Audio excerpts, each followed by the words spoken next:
Muchas bendiciones. Desde aquí, desde la Casa de Restauración Familiar, la pastora Ana Ramírez les saluda hoy con una nueva cápsula de sabiduría que se llama Los hijos de Dios somos bienaventurados. He escogido este tema basada en el Salmo 32, pero antes leo en el nombre del Padre, del Hijo y del Espíritu Santo, pidiéndole al Eterno que venga sobre nosotros, trayendo sabiduría y entendimiento para poder comprender su palabra, tomarla y hacerla por obra. Gracias, Padre, por este día, por esta hora. Bendigo a todas las personas que van a escuchar este mensaje. En el Salmo 32, dice el salmista: bienaventurado aquel cuya transgresión ha sido perdonada y cubierto su pecado. Bienaventurado el hombre a quien Yahweh no culpa de iniquidad y en cuyo espíritu no hay engaño. Es una afirmación muy hermosa que David nos hace a través de este salmo y nos da a nosotros la esperanza de que verdaderamente somos bienaventurados porque el Señor ha pensado en nosotros, nos ama y gracias al sacrificio que Él hizo en esa cruz del Calvario, nosotros somos más que vencedores en Cristo Jesús. Vamos a exponer este tema. Dice que no debemos olvidar el gran regalo que nuestro Padre Eterno nos ha hecho al habernos justificado a través del sacrificio de su Hijo Yahshua. Solo con este regalo es suficiente para que nos podamos levantar de cualquier circunstancia de pecado en la que nos encontremos o cualquier situación difícil a consecuencia de nuestra transgresión. Como usted y yo sabemos, nosotros somos pecadores y Dios nos ha perdonado. Él pagó precio de sangre por nosotros, pero no podemos seguir nosotros en el pecado, porque obviamente, como ustedes van a ir viendo en el tema, hemos sido liberados por medio de Él para que nosotros no sucumbamos a la muerte, ya que la paga del pecado es la muerte. Pero tenemos consecuencias que nosotros a veces tenemos que pagar a raíz de todas las cosas que hemos hecho. Y esas consecuencias son las que nos traen a nosotros el dolor, la angustia, qué sé yo, la tristeza, el miedo, el temor. Son muchas áreas que afecta el pecado en nuestras vidas. Una vida que quizás pudo haber sido mejor, pero a raíz de las circunstancias del pecado, todas las cosas cambiaron. Así es que a raíz de todo eso, una vez que nosotros seamos entendidos en lo que Dios quiere para con nosotros, tenemos que vivir gozosos con la prueba que venga, como lo dice Santiago. Nosotros tenemos que recordar que la iniquidad es haberle dado la espalda a Dios y cometer el pecado una, otra y otra y otra vez, sin ningún temor al Eterno. Y aún así, vuestro Padre entregó a su Hijo único en rescate de nuestras almas, cuando aún nosotros éramos pecadores. Esto es lo extraordinario.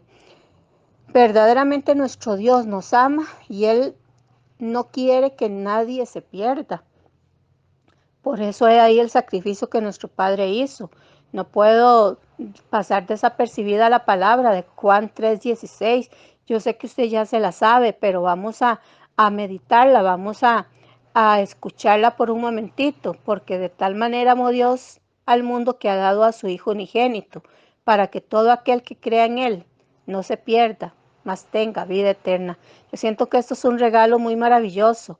Es como alguien que estuviera, qué sé yo, en una peña o a punto de ser arrollado por qué sé yo, un auto o a punto de ser llevado por un río, un caudal fuerte y que el Señor nos mande una cuerda para que nosotros nos agarremos, el Señor nos mande un ángel para que nos rescate. O sea, esto que sucede con nosotros en esta palabra es que siendo nosotros ya condenados, el Señor nos está dando la oportunidad de ser salvos y esa oportunidad se llama Jesucristo. Y lo único que Él nos pide es que creamos. Ante la pregunta que algunas personas se hacen: ¿cuántas veces me permite Dios que peque? Vamos a observar algunas escrituras y al final usted se responderá a esa pregunta. Porque ciertamente muchas veces nos preguntamos nosotros: hey, ¿qué voy a hacer? Estoy en pecado. ¿Qué irá a pasar conmigo? Bueno, nosotros tenemos aquí las respuestas que nuestro Señor nos da a través de la palabra y es su decisión si quiere seguir en pecado o si quiere vivir en la gracia de Dios. Para ello vamos a leer la palabra en Romanos 4 del 7 al 8. El rey David habla de la bienaventuranza del hombre, a quien Dios atribuye justicia sin obras, diciendo: bienaventurados aquellos cuyas iniquidades son perdonadas y cuyos pecados son cubiertos. Como bien les dije, nosotros fuimos perdonados por medio de nuestro Señor Jesucristo, incluso siendo pecadores. No fue que dejamos de ser pecadores y Él nos perdonó, no. Estábamos envueltos en delitos y pecados y Él moría por nosotros. Y el rey David escribe así: bienaventurado el varón a quien el Señor no inculpa de pecado. Así como a Abraham por medio de la fe le fue tomado por justicia, a nosotros los que creemos también nos justificó por medio de la fe. A Abraham se le dio la promesa de la herencia a través de la justicia de la fe, del mismo modo que a nosotros. Así es que, como ustedes bien leen en la Escritura y siguiendo en la Escritura en Romanos 4, pero en el versículo 16 nos dice: por tanto es por la fe, para que sea por gracia, a fin de que la promesa sea firme para toda su descendencia, no solamente para los que son de la ley, sino también para los que son de la fe de Abraham, el cual es Padre de todos nosotros. Así como ustedes ven en la Escritura, mis hermanos que tal vez han preguntado: ¿cuántas veces podré yo pecar o seguir pecando y que Dios me lo permita? No, aquí la palabra es clara cuando nos dice que nosotros, gracias a la ley y al sacrificio, somos salvos por medio de la gracia. Pero no quiere decir que esto nos indique que tengamos que seguir pecando. Debemos entonces seguir el ejemplo que nuestro padre Abraham nos da y seguir creyendo las cosas que no son como si fuesen, para alcanzar la justicia que él alcanzó a través de la fe. Nuestro padre Abraham es un gran ejemplo porque él no dejó de creer en ningún momento. Él quizás tuvo algunas dudas, sí, claro, cuando él no esperó la promesa y dejó que la esposa lo convenciera para que tuviera un hijo con Agar llamado Ismael. Pero esto no quiere decir que el padre lo anulara, porque Abraham era padre de la fe. Nosotros tenemos que tener en cuenta que fuimos justificados, somos justificados a través de Jesucristo, pero esta justificación no la vamos a recibir si no hay fe en nosotros. Vamos a leer el capítulo 5, el versículo 1 y 2. Dice: justificados pues por la fe, tenemos paz para con Dios por medio de nuestro Señor Jesucristo, por quien también tenemos entrada por la fe a esta gracia en la cual estamos firmes y nos gloriamos en la esperanza de la gloria de Dios. Así es que nosotros tenemos que alcanzar esa fe para ser nosotros justificados y ser llamados siervos justos, como fue llamado Abraham. Vamos a leer también el versículo del 3 al 6. Dice: y no solo esto, sino que también nos gloriamos en las tribulaciones, sabiendo que la tribulación produce paciencia, y la paciencia prueba, y la prueba esperanza, y la esperanza no avergüenza, porque el amor de Dios ha sido derramado en nuestros corazones por el Espíritu Santo que nos fue dado. Porque Cristo, cuando aún éramos débiles, a su tiempo murió por los impíos. Nosotros éramos impíos, pero al recibir esta justificación, se nos hizo herederos del reino, hijos de Dios, justificados a través del sacrificio que hizo Jesús. Por lo tanto, nosotros esto tenemos que tenerlo bien claro para saber que somos justificados por ese regalo maravilloso. ¿Cómo podemos nosotros ver? Es la fe en el Señor Jesucristo, por medio de la cual vamos nosotros a alcanzar la salvación. Pero como sin fe es imposible agradar a Dios, difícilmente una persona que no tenga fe podrá alcanzar la gracia que se nos fue dada, pues ésta se recibe por medio de la fe. Y recordemos, hermanos, para los que no conocen, que escuchan este mensaje, en Hebreos 11:1 les recuerdo la escritura: es pues la fe, la certeza de lo que se espera, la convicción de lo que no se ve. La escritura nos dice que la fe se aumenta por el oír de la palabra de Dios.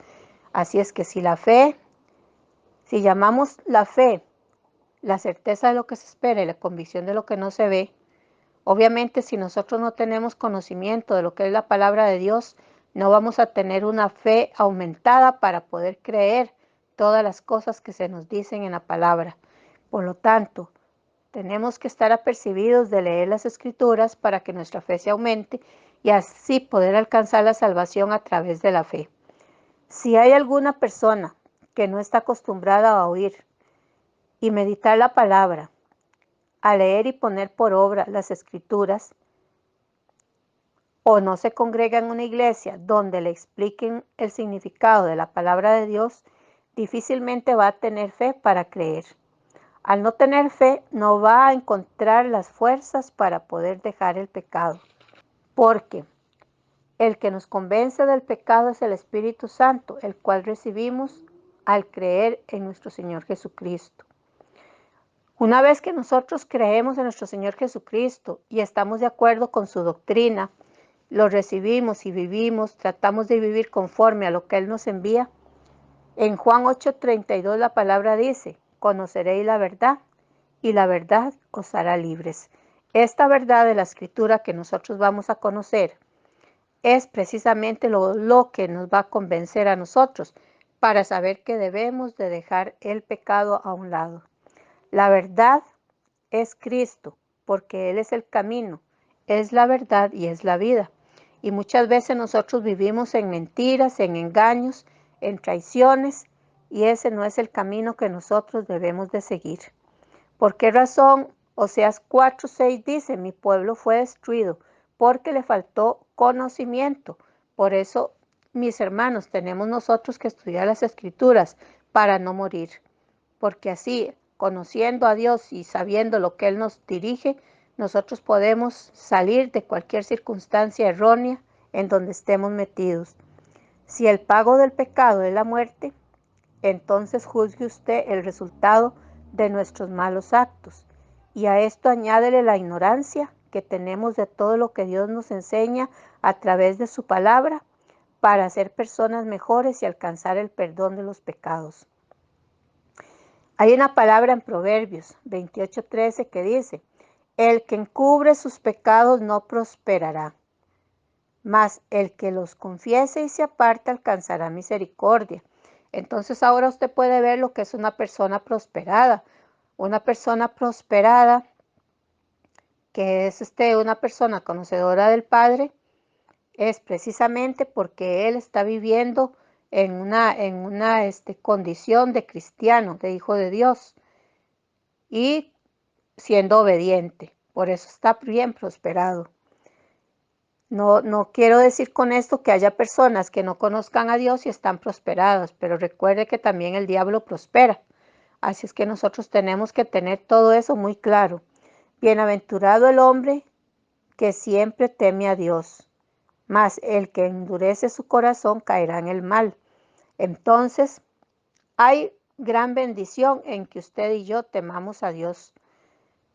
Es importante tenerle temor a Dios, porque obedeciéndole vamos a ser prosperados y todo nos va a salir bien. Además, el principio de la sabiduría, como usted y yo ya sabemos, es el temor a Dios. Los pecados debemos confesarlos al Eterno y además arrepentirnos para que esto nos lleve a una conversión verdadera, para no seguir cometiéndolos, porque sin arrepentimiento no hay salvación. Tal vez usted diga, pero es que yo he tratado de quitarme este pecado de encima y no he podido. Bueno, acuérdese que es que no basta con que nosotros sintamos dolor o nos sintamos mal, no basta con eso. Tenemos que ya hacer un cambio en nuestras vidas y esto se llama arrepentimiento. Cuando nosotros pecamos y no sentimos ningún dolor por los pecados que cometemos, tenemos un corazón endurecido y debemos pedirle al Eterno que tenga compasión de nosotros y nos cambie ese corazón por uno nuevo. Y Él en la palabra dice, yo les daré un corazón de carne. En el Salmo 51, 10, 12, el rey David que conocía bien lo que era estar en la presencia del Eterno, que había qué sé yo, estado adorándolo, bendiciendo su nombre y recibiendo de él sus maravillas, sus grandezas, sus dones. El rey David, en el Salmo 51 del 10 al 12, después de haber pecado, le decía a Dios: crea en mí, oh Dios, un corazón limpio, y renueva un espíritu recto dentro de mí. No me eches de delante de ti, y no quites de mí tu Santo Espíritu, porque él había conocido lo que era vivir con Dios y lo que era habitar sin Dios también. ¿Cómo podemos sentir en este salmo a David? Es un corazón arrepentido, un corazón deseoso de seguir en la presencia de Dios. Él conocía lo que era estar en la presencia. Él conocía que el Eterno le hablara. Conocía que el Eterno pusiera las más lindas melodías, las más lindas palabras, porque él era un adorador. Y eso es lo que el Eterno le agrada. En su palabra él dice que al corazón contrito y humillado, Dios no lo desprecia. Como podemos ver en este salmo, el salmista me demuestra cuánta humildad hay en él. En Romanos 6, del 1 al 4, la palabra me dice: ¿qué pues diremos? ¿Perseveraremos en el pecado para que la gracia abunde? En ninguna manera, porque los que hemos muerto al pecado, ¿cómo viviremos aún en él? ¿O no sabéis que todos los que hemos sido bautizados en Cristo Jesús, hemos sido bautizados en su muerte? Porque somos sepultados juntamente con él, para muerte por el bautismo, a fin de que como Cristo resucitó de los muertos por la gloria del Padre, así también nosotros andemos en vida nueva. Quiero decirle, hermanos, nosotros nunca escatimemos la palabra, nunca hagamos a un lado la palabra, nunca escuchemos solo lo que nos conviene, y lo que no nos conviene no lo escuchemos, porque hay cosas realmente que nosotros no conocemos y debemos meditarlas, preguntarle a Dios para qué. ¿Por qué razón? Porque en la Escritura hay muchas cosas que nos dicen cómo debemos hacer las cosas correctamente, pero nosotros, al acostumbrarnos a una práctica que viene de generaciones pasadas, no tomamos en cuenta lo que es la verdad de Cristo y lo que a Él le agrada. Por ejemplo, aquí dice que nosotros fuimos muertos al pecado a través del bautizo. Y el bautizo que está hablando es un bautizo en agua, recuerde, una sumersión en agua, donde se muere el viejo hombre y resucita el hombre nuevo, un hombre completamente transformado, donde le hemos dado muerte a ese viejo hombre que nos hacía pecar, que nos hacía caer, que nos hacía vivir en derrota, para que nazca un hombre nuevo lleno del amor de Dios, lleno de la dirección de Dios, de la sabiduría, del entendimiento, del conocimiento, que nos llevan a una vida plena con el Padre. Somos llamados a dejar nuestra vida de pecado para vivir una vida nueva, en la cual seremos dirigidos por la mano de Dios, a través de su Santo Espíritu, que pone a nosotros así el querer como el hacer. Y si somos creyentes, pero no hemos sido bautizados, debemos obedecer el mandamiento que nos hace el Machía en Mateo 28, 19. En Mateo 28, 19, 20, el cual nos dice: id por todo el mundo y predicad el Evangelio, y a los que crean, bautícelos en el nombre del Padre, del Hijo y del Espíritu Santo. Con este mandamiento y esta promesa podemos alcanzar lo que tanto anhelamos, que es estar en la gracia del Eterno, con la lámpara encendida, esperando su regreso, como lo habla las escrituras en el pasaje de las vírgenes, de las 10 vírgenes, las cuales 5 eran prudentes y 5 insensatas. Las prudentes eran prudentes porque vivían conforme a la palabra de Dios, o sea, ellas mantenían su lámpara encendida, estaban con el Espíritu Santo, tenían la escritura palpable, estaban pensando en la venida del Eterno y vivían preparadas. ¿Qué es vivir preparado? Bueno, que confiesan los pecados a su tiempo, que hacen oración, que están en ayuno, que que viven escuchando y poniendo por obra las escrituras. Eso es estar preparado. Pero había las imprudentes, que eran 5, que también ellas tenían sus lámparas y todo, pero no estaban preparadas. O sea, en una parte sí, en una parte no, y así no es como trabaja Dios. Dios no nos va a dar a nosotros porque estamos a medias, no. A Dios le gusta que su sí sea un sí, que su no sea un no. Y estas 5 vírgenes, imagínense que cuando llegó el novio, como lo dice la escritura, ellas ni siquiera estaban listas. Estaban, qué sé yo, por allá con la lámpara. ¿Qué quiere decir? Quizás el novio venía y ellas tal vez estaban viendo una novela, pero no una novela que vieron ese día, no, seguro la estaban viendo meses y meses atrás, o tal vez tenían un vicio, qué sé yo, X vicio de tomar, de ir a los bailes, y aún así no se habían convertido, porque incluso esa misma noche que tal vez el padre viene, ellas estaban en el baile. Eso es, por ejemplo, un ejemplo, ¿verdad?, de lo que es ser una virgen insensata o una virgen que no está preparada. Hoy Dios nos manda que nosotros nos preparemos en todas las áreas de nuestras vidas. Nuestra preparación radica en habitar bajo las alas del Altísimo. Ustedes saben lo que dice el salmista en el Salmo 91. Vamos a leerlo un momentito. Dice el Salmo 91, el que habita al abrigo del Altísimo morará bajo la sombra del Omnipotente. Y habitar bajo las alas del Altísimo es precisamente, o al abrigo del Altísimo, es estar en sus cosas, que usted se levanta por la mañana y ora, pone todo a la disposición de Dios para que estemos totalmente rodeadas de su presencia y para que Él dirija nuestros trabajos. No importa si es un trabajo muy estricto o un trabajo muy fuerte o un trabajo muy liviano, un trabajo tranquilo. Lo importante es poner todo en las manos de Dios, porque dice que el que habita bajo el abrigo del Altísimo, morará bajo la sombra del Omnipotente. Así es que sabemos que habitar bajo las alas del Altísimo es una cobertura total la que Dios nos da, no solo a nosotros, sino a toda nuestra casa. Dice aquí, diré yo al Señor, esperanza mía y castillo mío, mi Dios en quien confiaré. Él te librará del lazo del cazador y de la peste destructora. Con sus plumas te cubrirá y debajo de sus alas estarás seguro. Escudo y adarga es su verdad, y no temerás al terror nocturno, ni a saeta que vuela de día, ni pestilencia que ande en la oscuridad, ni mortandad que en medio del día destruya. Aquí el salmista nos da una protección completa del que habita bajo la sombra del Altísimo.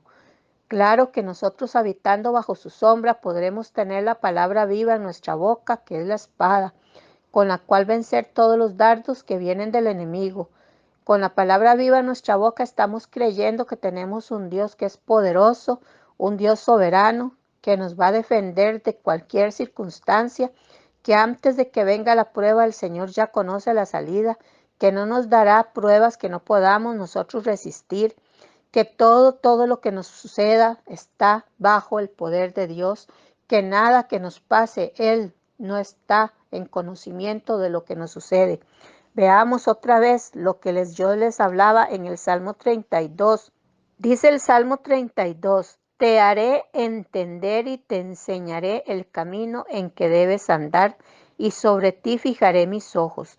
Imagínense, ¿quién tiene tanta importancia en esta tierra como para que el Eterno fije sus ojos sobre nosotros?